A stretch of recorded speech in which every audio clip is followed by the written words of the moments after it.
Don't click it. I don't see accept button.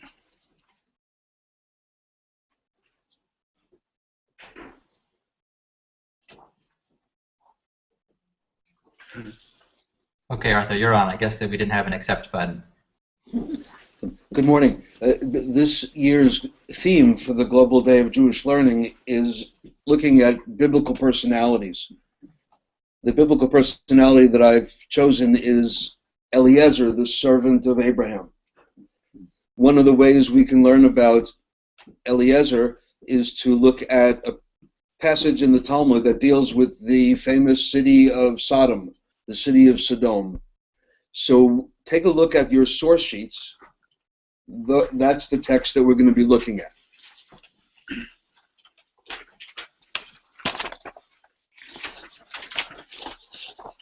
We find detail about the city of Sodom in this passage in the Talmud.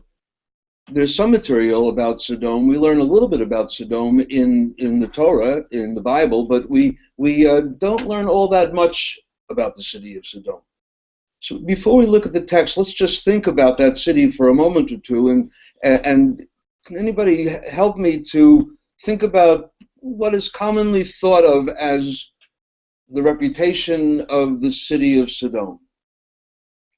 Anybody have a thought? A city of debauchery. A city of debauchery. So there was some terrible actions going on there. Anybody else? What's the famous sin of the city of Sodom? The word was named after the city of Sodom, and the word, of course, is sodomy. The peculiar thing is that when we look at the Jewish text, we find that sodomy is not the issue in the city of Sodom. The entirely different focus, entirely different problem that the city of Sodom has. And it happens that in this particular Talmudic passage, Abraham's servant Eliezer comes into Sodom. And we're going to ultimately find three different incidents that Eliezer was involved with that are recorded in the Talmud that happened in the city of Sodom. So Sodom was an evil city, and the image that we have is of some kind of sexual sins. You're going to, again, just to repeat, you're going to see that it's entirely different. We have to unlearn that in a way to make room to learn what was really at the essence, the core of the evil of Sodom. The section of the Talmud that we're looking at is in a tractate called Sanhedrin. And the Sanhedrin is about courts. Sanhedrin is about details regarding the courts. And there's a section in Sanhedrin that is also about the essence of evil or the essence of wickedness in a number of different places in the Torah that don't really tell us what was the problem. For example, what was the problem in the time of Noah, the time of the flood?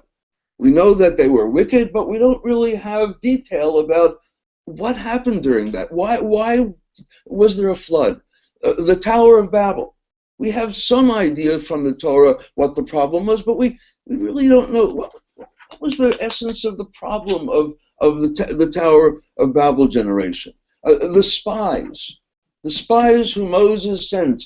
We more or less have a sense of what their problems were, what their mistakes were, but we don't really have a clear sense of what was the essence of their problem either. The company of Korach as well.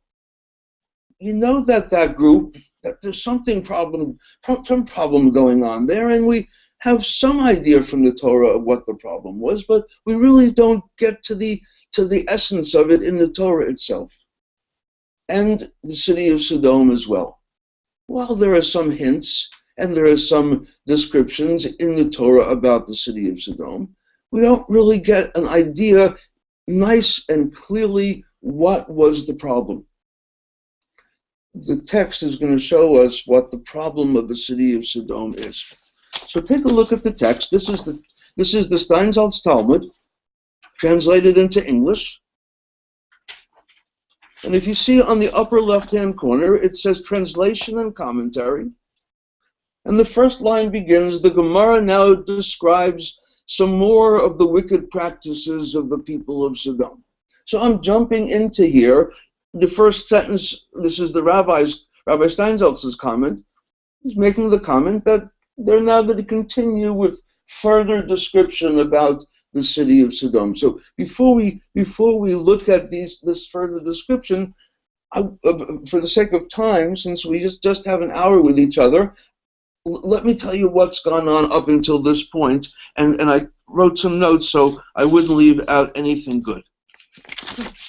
The Talmud tells us in an earlier page that the people in Sodom were wicked, the people in Sodom were sinners, they sinned with their money, they sinned with their bodies, they sinned intentionally. So that begins to give us a sense of the people in this classic evil, wicked city. They were wicked, they were sinners, they sinned with their money, with their bodies, and they sinned intentionally. Talmud also points out, from quoting various verses in Tanakh, that there were other elements that caused the city of Sodom to turn evil and wicked. Number one, abundance. Sodom was rich with natural resources. The abundance was incredible. The Talmud gives us detail and says that the earth grew bread, not flour that you had to make into bread, that the earth was warm underneath and bread popped up. That the stones of the city of Sodom were actually sapphires. The dust of the city of Sodom was actually gold. There were no wild animals that threatened the city of Sodom. And the residents of the city of Sodom decided to repeal the law that protects wayfarers. This is an ancient concept that you can imagine that there's a town, there's a community, and there's somebody wanders into the town. Well, you want to make sure that that person is not vulnerable. We want to have our communities connected to each other, to trade with each other, to mingle with each other in various ways. So communities would have laws which would protect those wayfarers who came into the town. And the people in the city of Sodom said, you know, we're so wealthy. We have so many natural resources. The gold and the sapphires, let's repeal that law protecting, because we know, why do people want to come to our city of Sodom? They just want to take what we have. They want to take what we have. I once heard Rabbi Steinsaltz talk about the city of Sodom, and one of the remarks that he made was that the city of Sodom is a very modern city. I think what we just mentioned is surely in the headlines today in this country. I want to break for a moment and just refer to a little passage in the Ethics of the Fathers. You may not recall, but in Ethics of the Fathers is actually a reference to the city of Sodom. The edition that I'm using deliberately because Ephraim Linker, the publisher of the book, happens to be with us this morning. So this is a great edition of Ethics of the Fathers. And it says in the Ethics of the Fathers, there are 4 character traits among people. There are 4 different character traits. There's the one who says, what's mine is mine, and what's yours is yours.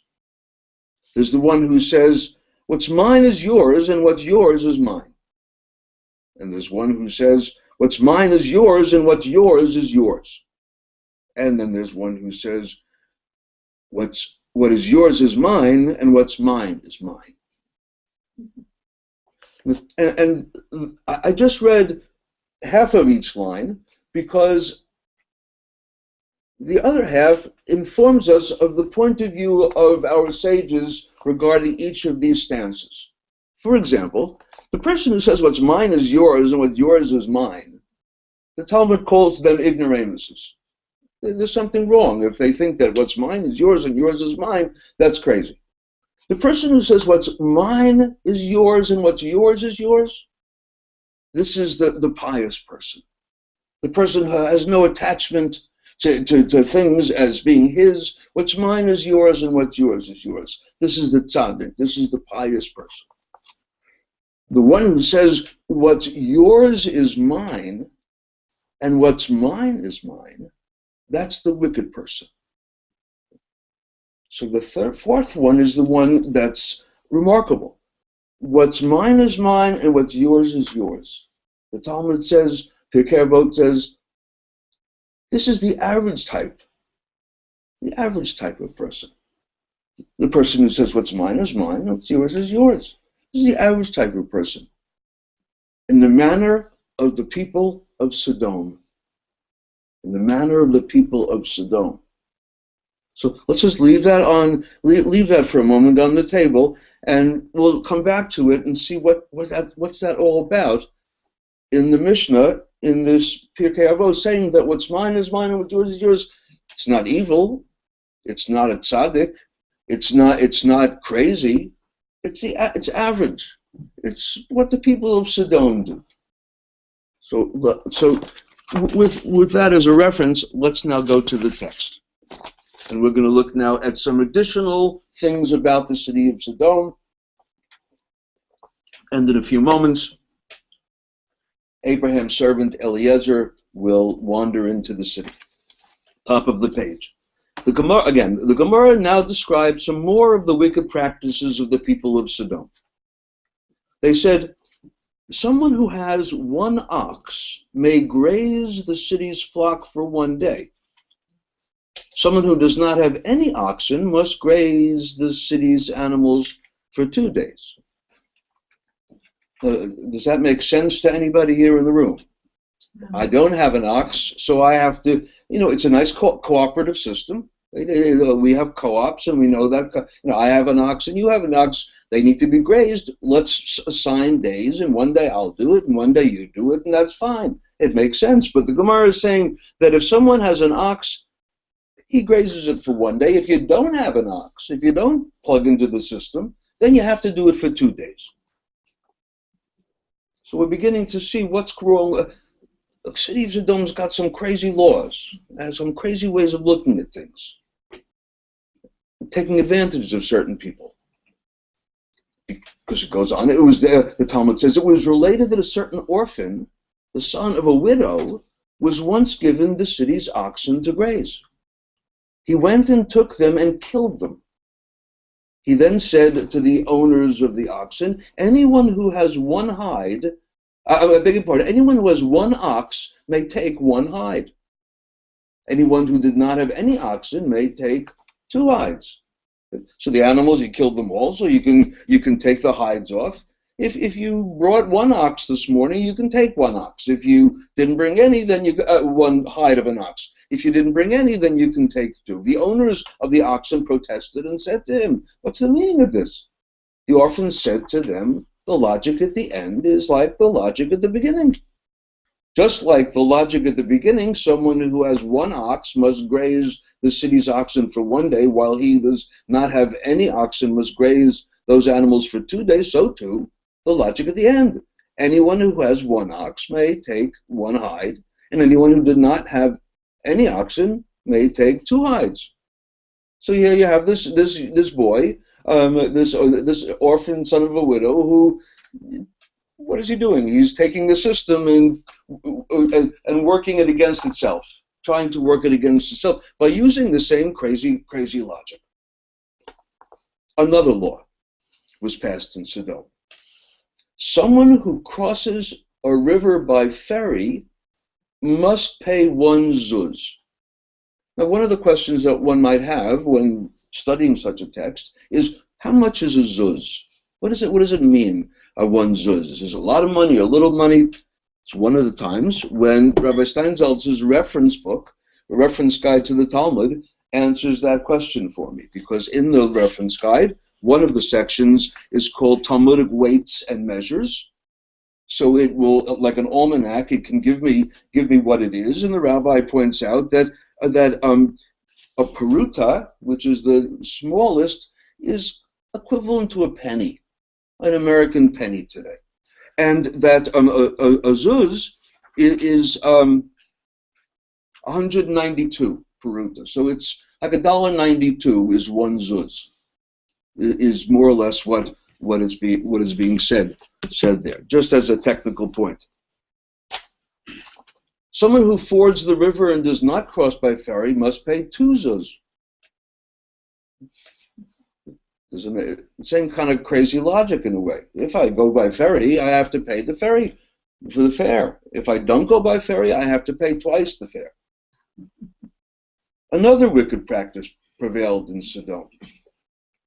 And let me foreshadow this, and I would like you to all ask yourselves the question, have you ever been guilty of this next situation in Sodom, this wicked practice? If someone had a row of bricks, everyone would come and take one brick. And each person would say to the owner of the bricks, I only took one brick.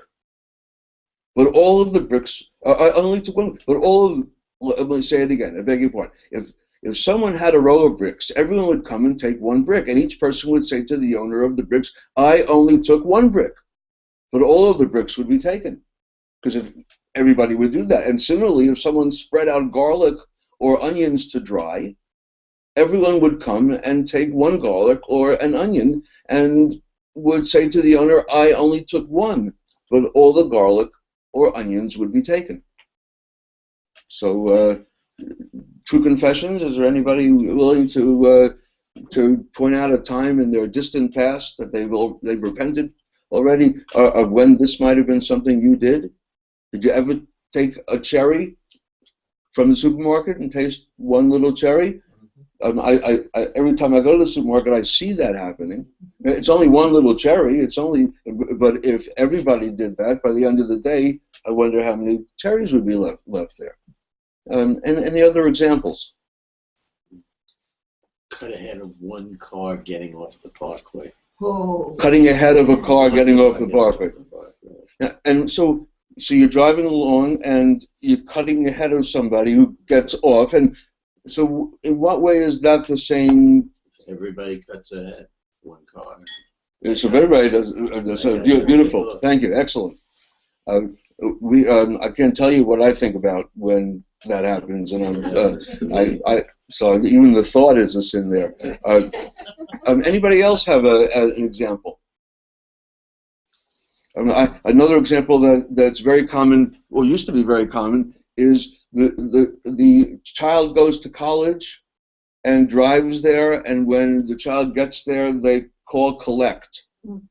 Right? You call collect, and the operator puts you on, and then you say, whatever the signal is, and that signal, the other person says no, but you both hang up, nobody pays for the call, but now mommy and daddy know that their child got to college. That's just one scenario. But I see lots of shaking of the heads in the room, so that was just the small ripping off of the phone company, and one can then think, the phone company, it's just a phone company. But it's if I'm a shareholder, you're ripping me off in a sense. So, and I've noticed who just said yes. So we'll talk afterwards. So this is one of the sins of the city of Sodom. Be able to make the excuse, it was nothing. Any other examples, or can we go on? So we'll go on. It was related that there were 4 judges in Sodom. So there were 4 judges. Now, this is in one of the commentaries. I want to pause and say that the number 4 is significant here, because in Sanhedrin, which is the section that we're in, it always talks about a court being made of an odd number of judges. It's 3 judges, or it's 70 judges plus 1, because if you're going to take a vote, you need an odd number to have a majority. So already the text is suggesting that the court system in Sodom didn't make sense. There were 4 judges, but turn the page. These are their names.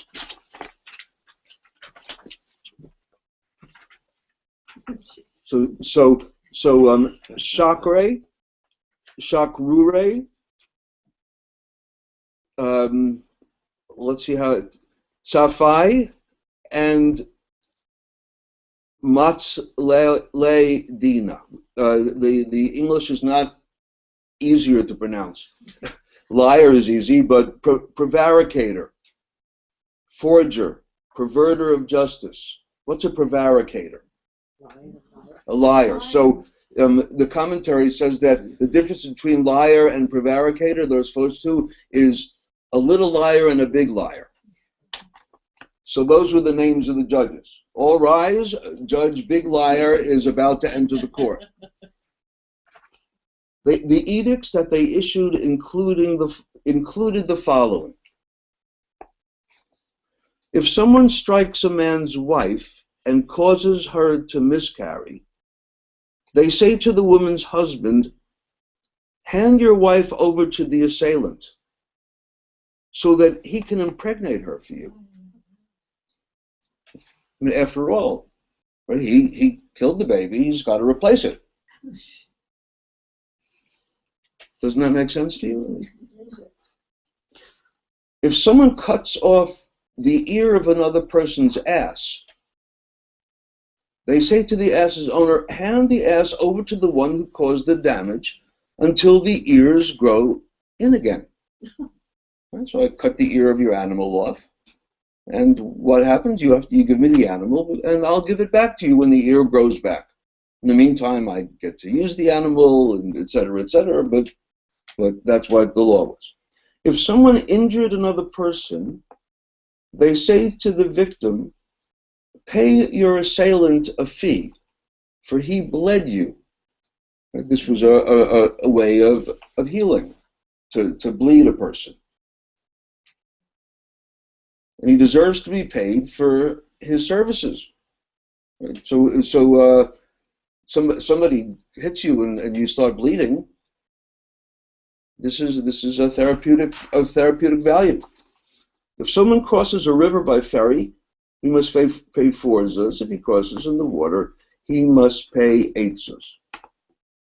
So it's at this point in our discussion that I would like to ask you to begin to think, as we're going to progress in this text, to think about laws today that remind you of laws in the city of Sodom. I'll give you, or situations today that remind you of the city of Sodom.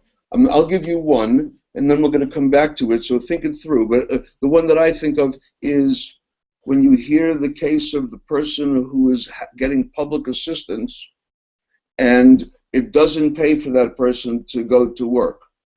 If they go to work, it disqualifies them from the public assistance, and then their actual income goes down rather than going up. There's no advantage for them to get a job in certain situations. We've heard of those kinds of things happening. To me, that's for the city of Sodom. That would be a perfect city of Sodom kind of law. So I would like to hear for some more, but first let's take a little more at the text. Yeah, Alison. Before, they said that the price just went up for crossing the river. Is there any reason for that? Yeah, it's nice catch. It's something that other commentators, by the way, also point out, and there's various speculation as to why that happened. The price going up. One is well, you don't want to pay that. Okay, well, I'll charge you double. Now, how about now? Will you pay that? No? Okay, well, it's going up to double that. How long are we going to do this for? So that's one of the speculations. Once a certain washerman, meaning the dry cleaner, whoever it might be, the person who washed clothes for a living, happened to come to Sodom, and they said to him, "Pay us 4 zuz for crossing the river by ferry." He said to them, "I crossed the river in the water." They said to him, "If so, you must pay us 8 zuz for crossing the river in the water." The washerman, this is the scenario, the washerman refused to pay, and so they struck and injured him.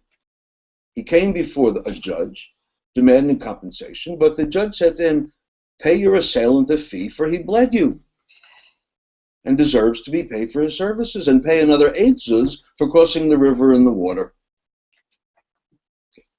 So if you put your finger on that place, this is where, in a moment, the next line, Eliezer comes into the city of Sodom.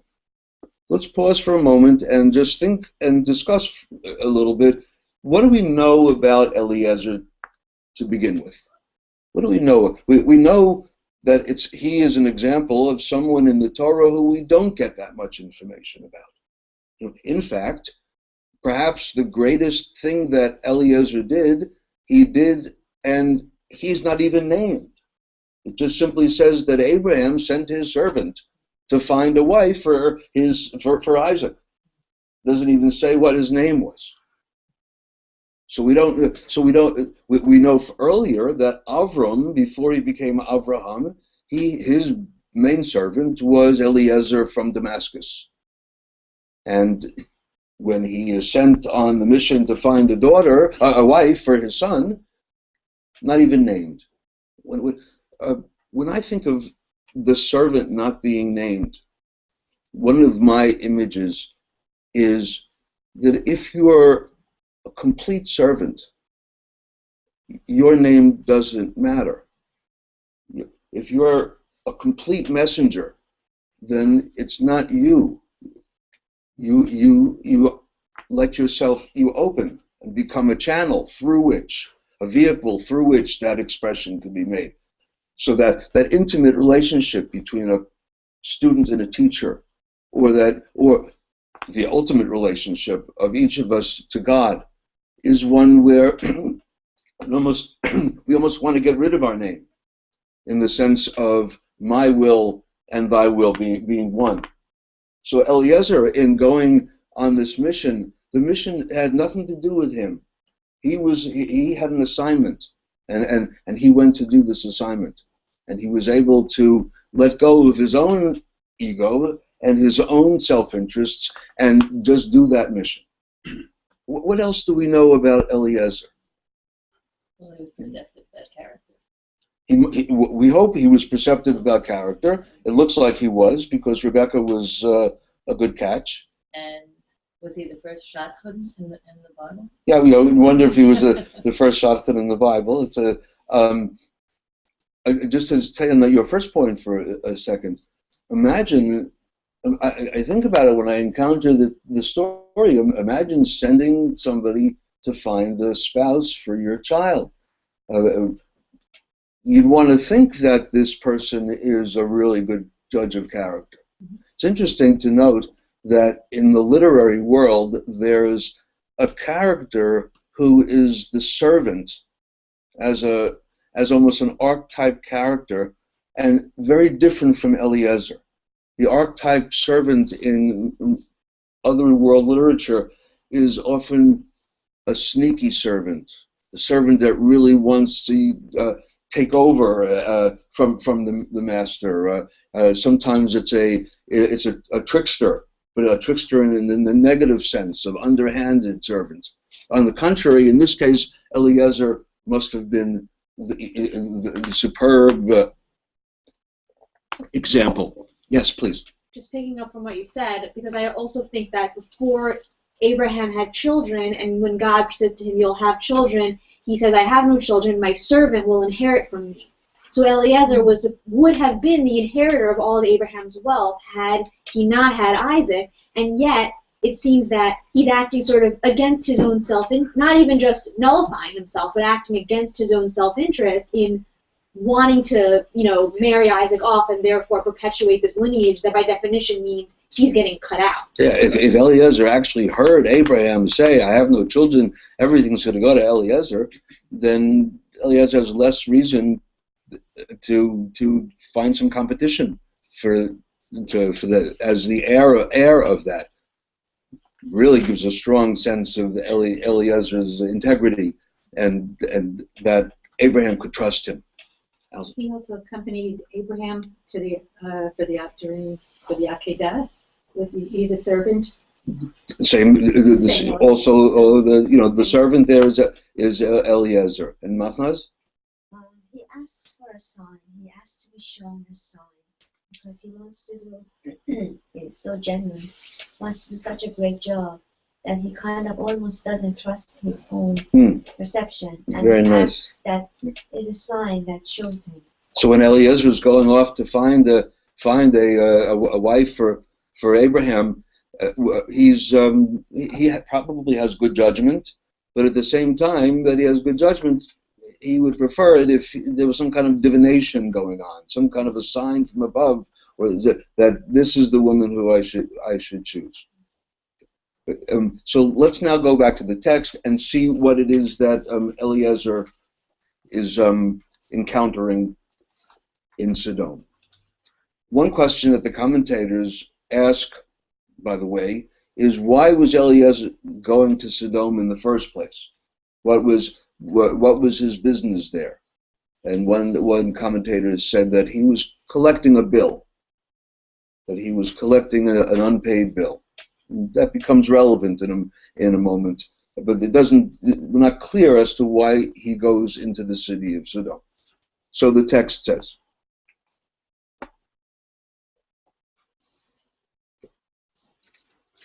it was related that Eliezer, the servant of Abraham, once happened to come there, and one of the local residents struck and injured him. So here is an outsider who's coming into town. We already know that in the city of Sodom, they don't like outsiders. It's possible that he was collecting a bill, and that might have been the hostility that he encountered, but for one reason or another, Eliezer went to Sodom and they beat him up. He came before a judge, demanding compensation, but the judge said to him, pay your assailant a fee, for he bled you. We already learned that logic. Right? Eliezer then took a stone and struck and wounded the judge. The judge asked, what's the meaning of this? Eliezer said to the judge, the fee that you now owe me for bleeding you, you pay it on my behalf to the one who bled me, and the money will remain by me where it is.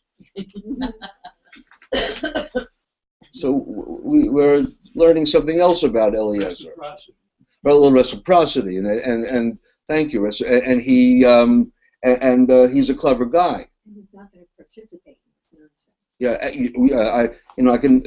In our courts today, if that would happen, I doubt the judge would say, "What is the meaning of this?" I don't think it would get to that point.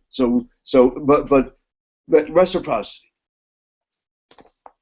It was further related that the people of Sodom had a bed upon which they would make guests passing through the city lie down. If the guest was too long for the bed, they would cut his limbs to make him fit. And if he was too short, they would stretch him. Now, I didn't know this, and I'm not a student of Greek mythology, but I've learned that in Greek mythology there's a character, and I wrote it down. The character's name is Procrustes. Procrustes. And there's something known in literature as the Procrustean bed.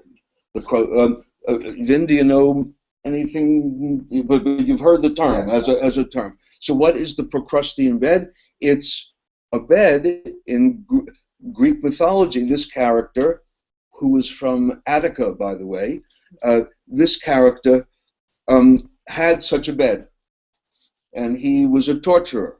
He was a wicked, wicked guy. He was a torturer, and he would do that. Some of the myths say that he actually had two beds, and he would put short people on the big beds and tall people on the short beds, so that everybody would get their turn. So here one might say that the rabbis are borrowing that same image. But the story goes on. Eliezer, the servant of Abraham, once happened to come to Sodom, and the local resident said to him, "Come, lie down on this bed." Eliezer outsmarted them and said, I took a vow on the day that my mother died never to lie down again on a bed.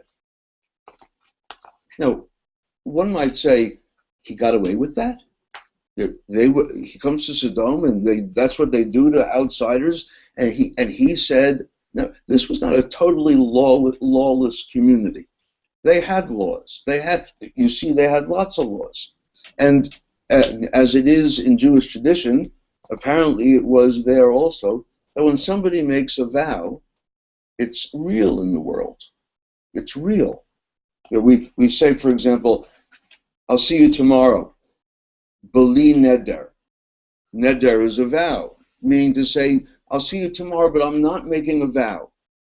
Because we know that if you say something and you sound like you mean it, the other person is supposed to receive it as though it's real, as though you mean it. So when Eliezer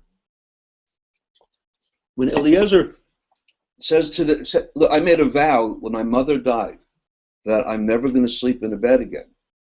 This is something that in a certain context could be taken absolutely seriously, and perhaps even we could say is respected. Now, some of us might even know people who have taken such vows. It's not such a far-fetched thing. But once again, we have Eliezer who was kind of clever. So at this point, I'd like to ask you to share with me, if you would, the question I was asking before. What is there in our world today, in the world that we experience, that the behavior or the laws or the customs are like in the city of Sodom, that seem consistent with this particular characterization of the city? You see that it's not a city where there's sexual crimes. That's not what the tradition focuses on. It's something different, and something that, when added up, that essence deserves for the community to be destroyed. What the community is based on, the foundation, the constitution of the community itself, will only grow worse and worse and worse. So what are some things, like in the spirit of the person who gets public assistance, but it doesn't make sense with the detail? Then, several years ago, I had a line of credit from a bank, and I never used the line of credit because I had no need to. And ultimately, I get a letter from the bank saying that the line of credit is no longer available. They are closing it out, and this will negatively impact on my credit rating. yeah. So a great example. Many of us, if not all of us, are familiar with that. That when you have a credit card, it's important to use it. Pay your bills on time, but use it, and that will build up credit. If you don't use it, it's going to have a negative impact on it. Why would it add up that way? But crazy law. Thanks, Vin. Moshe. Along the same lines of what was mentioned before about people stealing from phone companies, they do it to us too. Every month, your bill goes up a few cents, and over 30 million customers, that's a lot of money for them. Mm-hmm. And so this stealing of little bits that add up is kind of goes both ways. So to repeat, the phone company also little by little adds. Now, I assume that the phone company somehow or other informs us of that. It's probably one of those tiny little letters and right. 2-point type, but chipping away small business, and it adds up. Thank you for that, William. Similar to what Moshe said, I think any phone call I've ever made to Time Warner Cable is like this system where if I want to reduce my cost, I don't need television anymore. I'll say I don't want television. They'll say fine, but your internet speed will now be half the speed, and the price of it will go up. But I think also they know that I can easily go online and pirate any television show I want, and it's just one show that I can get, but I get it for free. So it's like this check and balance system where we're each gaining each other, and we just I have no other choice. If I make a call and ask to speak to a manager, I get on hold, and then they hang up on me eventually. Okay. I get punished, and so they raise the prices if I want less, and then if I go and take a show, they, we have to feed each other. So the very formula that they're using to get you as a customer will hurt you if you take less. Right. But I want to pick up on another piece of what you just said, and that is pirating. Wouldn't you? Is there anybody in the room who disagrees with the statement that every one of us who pirates is committing one of the sins of the city of Sodom, like the raisins or the bricks? I mean, that seems to be a reality for us. That kind of small stealing is almost a given for people who are regular internet users. Am I any dissension in the room about that, or is that the case? Anything we can do about it? Are there any new ideas that anybody's heard of that will help that situation? Well, Steve Jobs came up with iTunes, and that was the solution to the whole. So Steve Jobs came up with iTunes. Right, which is the solution to the whole Napster kind of thing with all the free music. So right, the iTunes dealt with the Napster issue, but so what do we say to the people who say that that Steve Jobs destroyed the music industry? I mean, has that comment been made? Or that's not just me saying it, right? Well, he wasn't the first MP3 player or anything like that. I don't know. That's involved with this. So he saved the music industry because he got people to pay for things instead of just downloading it for free. So in what way did he destroy the music industry then? Or hurt the music industry? He hurt the big labels' profits.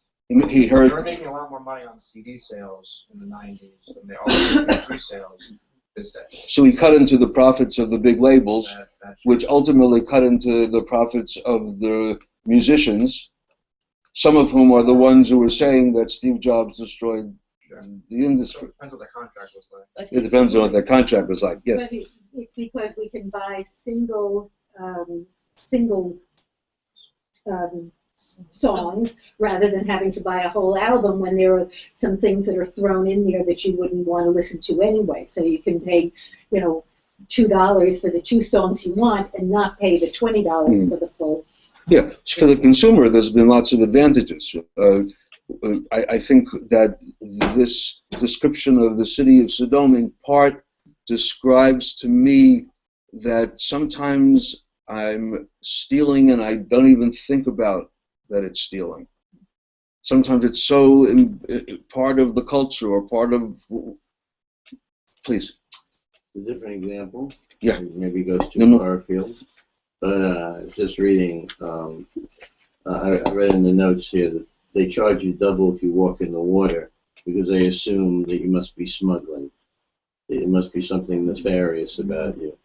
So I was just reading that there are those who would say that every time the Israelis do something good for people, for instance, support for women, equal rights for women, or for gays, that's just a nefarious way of hiding their imperialistic tendencies.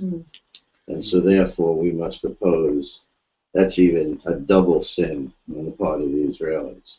The Israelis have a multi-ethnic society.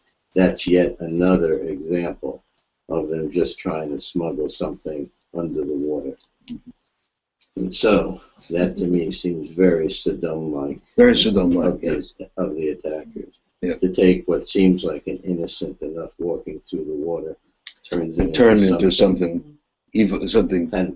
Yeah, beautiful. Another accusation, by the way, is that the person who's going in the water is taking some water out with him, because after all, his clothing or whatever is gonna, so he's got to pay for the water somehow or other.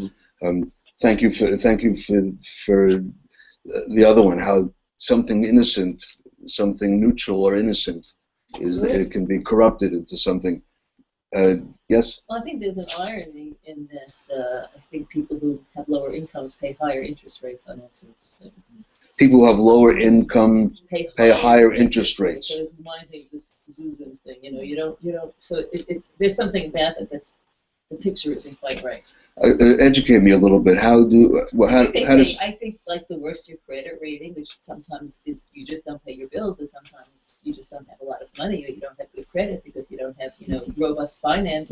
And then you'll pay more, whether it's for a mortgage, whether it's for a car lease, whether it's, I mean, I don't know all the details, but I know that phenomenon exists. There was a book written back in the 60s, and the title of it was The Poor Pay More. The Poor Pay More was the title of that book. Yes. Yep. So another one, we alluded to it before, is the immigration question in this country. I remember a presidential candidate in the last election who out now said that statement from the city of Sodom. All they want is our riches. We have to keep them out because that's all they want.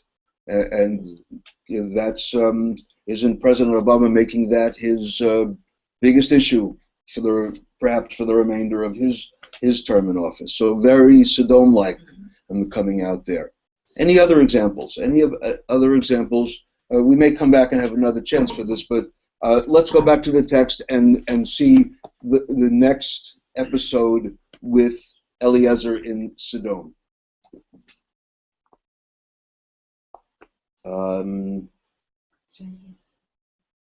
Whenever a poor person happened to come to Sodom, everyone would give him a dinar.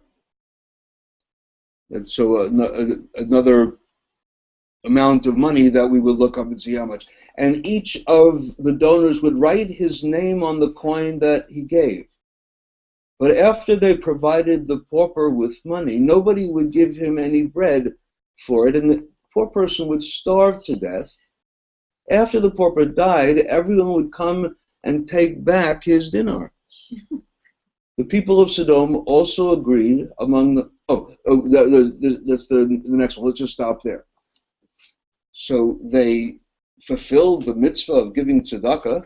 After all, they gave the coin. They just happened to write their name on it. And when the person starved to death, earlier in the passage, another one of the things that the Talmud tells us about Sodom that we didn't look at because we started there in the middle is that when a wealthy person came to Sodom, they would put the wealthy person, have him sit next to a wall that they knew was about to fall over.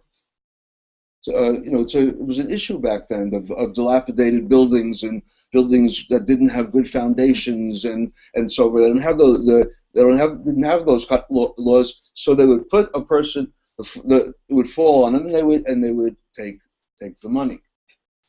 Another episode that the Talmud describes in the page before we began is something that I'm very interested in as a magician, and that's the following. The Talmud says that if you came from outside to Sodom and you checked into the hotel, they would give you balsam that smelled very distinct, and as a gift, like a perfume or some nice aroma, and they would put it with their valuables. And there were dogs who were trained to sniff out the balsam, and at night, and what they would do is they would sniff out the balsam, find the person's valuables, and steal the person's valuables. The reason why I'm interested in as a magician is because the very next passage on the page says that Rabbi Yossi in the town of Sepphoris,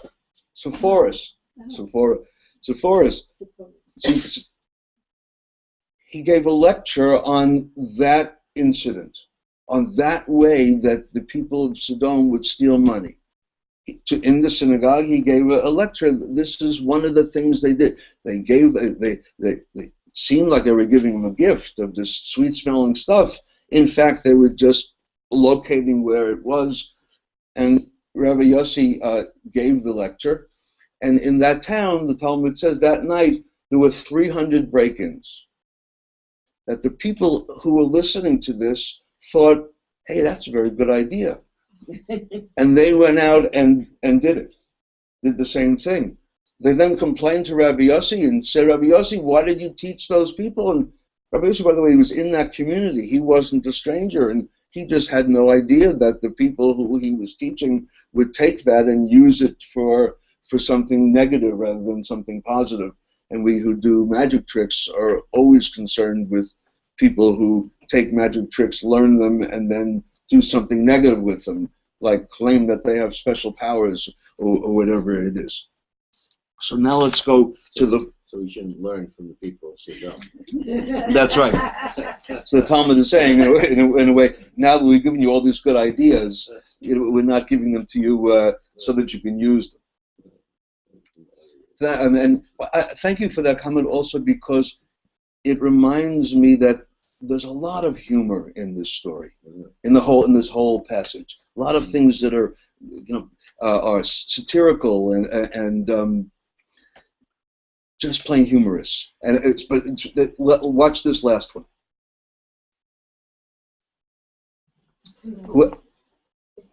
Yeah. Let me see.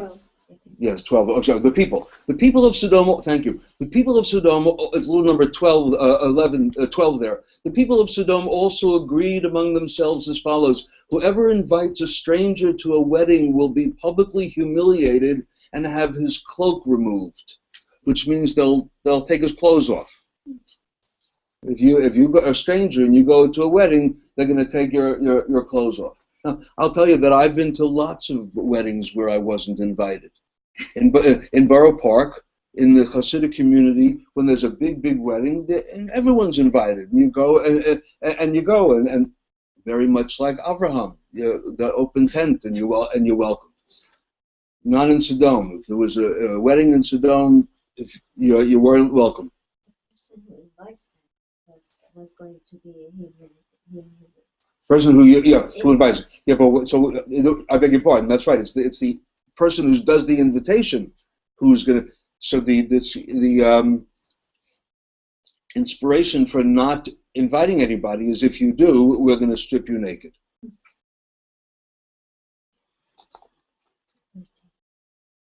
There was once a certain wedding, and Eliezer, the servant of Abraham, happened to attend, but he was not given any bread to eat. When he wanted to eat, Eliezer went and sat down at the end of the crowd. The other guests said to him, "Who invited you here?" Eliezer said to the person who was sitting next to him, "Was it not you who invited me to the wedding?" The person sitting next to Eliezer said to himself, "Perhaps the others will hear the rumors about me. But I invited Eliezer as my guest, and they will come and have my cloak removed from me in public." To avoid this, the person who sat next to Eliezer took his cloak and ran outside. Eliezer did the same thing to all the people at the table, until all the people left the wedding hall, and he ate the entire meal by himself. This sounds like film. Yeah.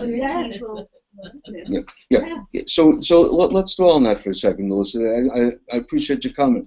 It sounds like film. Yeah. If you go to the film stories, the film stories a lot. They're fools. They're not so much foolish wise people. Whereas here, with an evil twist. Here's with an evil twist. Yeah. See, I thought you were referring to Eliezer's behavior. The city. Yeah, for the city. But the city of Helm, just an evil twist. It wasn't just a foolish twist. It was an evil twist. Right, one of the classic images of the foolish Helm is the person travels. I travel away and I write a letter to my mother and I say, "Dear mother," no, I write a letter to my father. "My dear father, would you please send me your slippers?" And I sign my name. Why did I say, "Please send me your slippers"? Because when my father reads it, he'll read your slippers and he'll send me my slippers. If I say, "Please send me my slippers," he'll read my slippers and he'll send me his slippers. Right? So that's Helm wisdom, but that's just stupid, right? This is twisted, but it's evil, evil. Yes. Hearing you, I imagine something more like a police state where everyone's afraid of being informed on constantly. Like you imagine, like, I don't know, you're at a wedding, but yet everyone is living in this fear of, like, someone will report me that this guy is saying this, and everyone can turn on me, and there's no, you imagine like the Stasi or something. I don't know, like it's just very, the idea that someone's always like they are always listening, I feel like, is from this story. I remember when I was in Poland in the 1970s, and my cousin who lived, a Holocaust survivor who lived there, when we would talk about something political, he went like this, he's silent, and he pointed as though they were listening. He later told me that he doubted whether they were listening, but you hear of, reading the newspaper of one person's apartment that was bugged, and that's all you really need, because then everybody's got the same paranoia. And so it feels like another piece of the atmosphere, because once you're wicked and don't want outsiders, the outsiders are then your neighbors also, and it just digs worse and worse and worse and worse. Thank you for that. So, please. Don't they seem like tests, though? Like, take Eliezer's. I mean, I would think that if Sodom was so bad, that after the first story, they would have kicked Eliezer out or found somebody to kill him. Yeah, he seems to be able to keep coming back. Yeah. So it's also a great observation, and the commentators ask the same question, and the response is they knew he was Abraham's servant. Okay. Abraham had a reputation. You're not going to just throw out Abraham's servant. Well, take the pauper example, where everybody's giving the pauper a coin, but then they're not giving the pauper bread. Why doesn't the pauper, not to sound like mean, but why doesn't the pauper take the money they gave him and go buy bread? No, because the law there, he'd have to go out of town. The law in Sodom is you don't sell bread to. So why didn't he just get up and leave? Why didn't he get up and leave? Meaning, why didn't he take the coin and then go out of town someplace? He analyzed coins from every single person in Sodom. Why doesn't he go buy bread somewhere else? Thank you for that. If I'm in that situation, I think I'm going to do that rather than hang around. I think you're right. Right. Yeah. But I don't know. I don't know why. Maybe he was foolish. Maybe who knows what.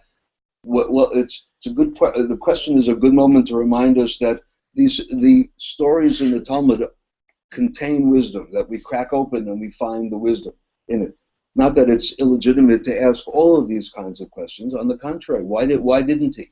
Well, it's prompts me to think that impoverished people have to come up with strategies. Not all the strategies work. Right. What about the boy in the beginning?